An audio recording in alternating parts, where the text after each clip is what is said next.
Master, hindi masyado bagay ang rim na pink. Dapat silver mo na rin. Ay, paano? Tara, subukan natin. Yan, nabaklas na nga natin na rin mga pink natin na rims. At dahil nga sa request nyo mga kasama, magpapapalit tayo ng kulay silver naman na rim. Maraming salamat nga pala sa SDR, Super Drag Rim, sa pagpapadala ng mabisang rim. Tara, ipabuo na natin ito. Sige muna tayo sakay kay Ivan.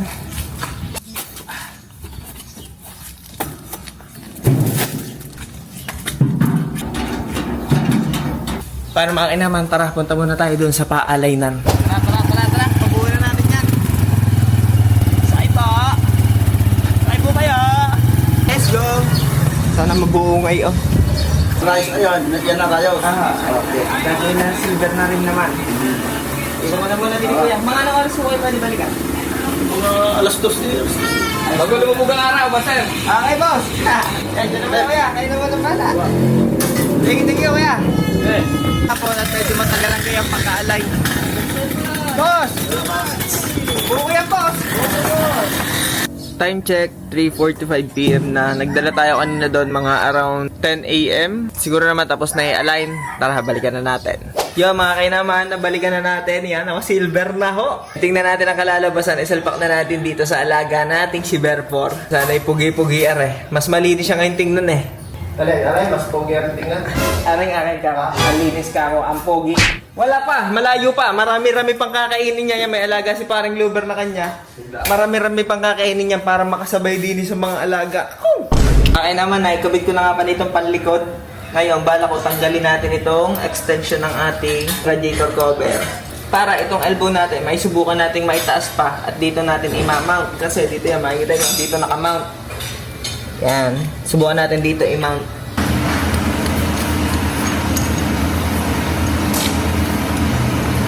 Yun. Pwede nga. Dito lang yun.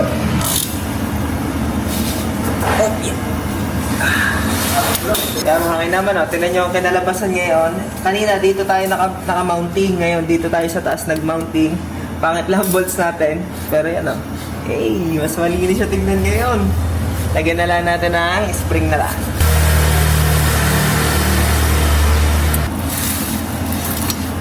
Yeah!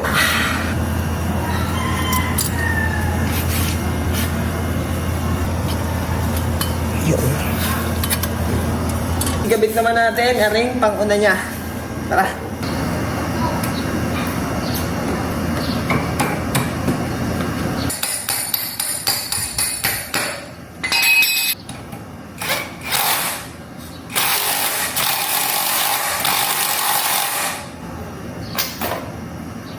Nice!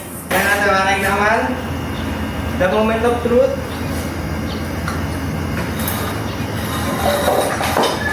Moment of truth. Tingnan niyo, mas bagay silver.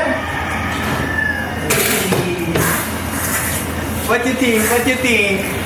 What you think? What you think? Parang mas clean look siya ngayon ah.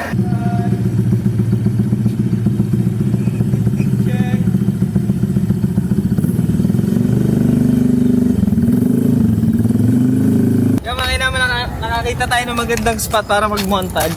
Aray, pipitikan ko lang ng kapiraso. Ganito pag nag-montage mga kainam, hahanap ka pa ng magandang angulo, hahanap ka ng magandang lightings. Tama na siguro. Tamang lightings na siguro para sa masungit na si Berfor.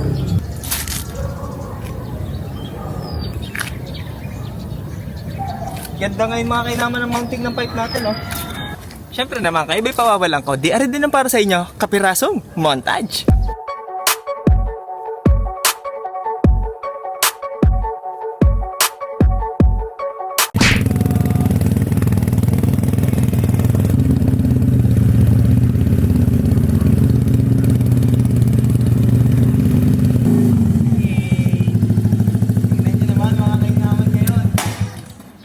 Naman ang mga datingan.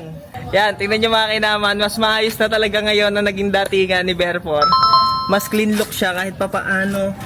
Ayan, malaking bagay ang naging tindigan itong ating tambutso. Buti na lang naisipan nating ilipat ng mounting dito sa ibabaw. Kanina nandito siya sa baba, nilipat natin dito sa taas. Tapos yan, mga pansamantalang spacer muna yung ginabit natin. Makita nyo, para sa ehe yan. Tapos ngayon pwede na tayo magpalit nitong ating GR5 dito na rear nut. Kitang kita na rin siya. Pero yan, ang overall na look niya ngayon man. Ang ganda niya naman. Hindi na siya masyadong eskandalosa, pero at the same time, napakalinis ng datingan niya, boy. Ayos, ayos. Ito ba malupit sa kanya, mga kainaman? Pag sa harapan mo tinignan, napakasungit. Tignan nyo, buhay natin ilaw. Yan. Tingnan nyo naman siya pag buhay ang ilaw, boy. Napakasungit tumingin. Parang yung crush mong suplada. Ay! Ito, nakabit pa rin, nakakahinain tungtungan, titanium. Soon, lagyan natin ng mga iba pang titanium parts to para mas lalo ng pandiinan kahit Shopee build lang. Eh paano, yun na lang muna siguro ang update ngayon kay Berfor. Diyan na muna kayo.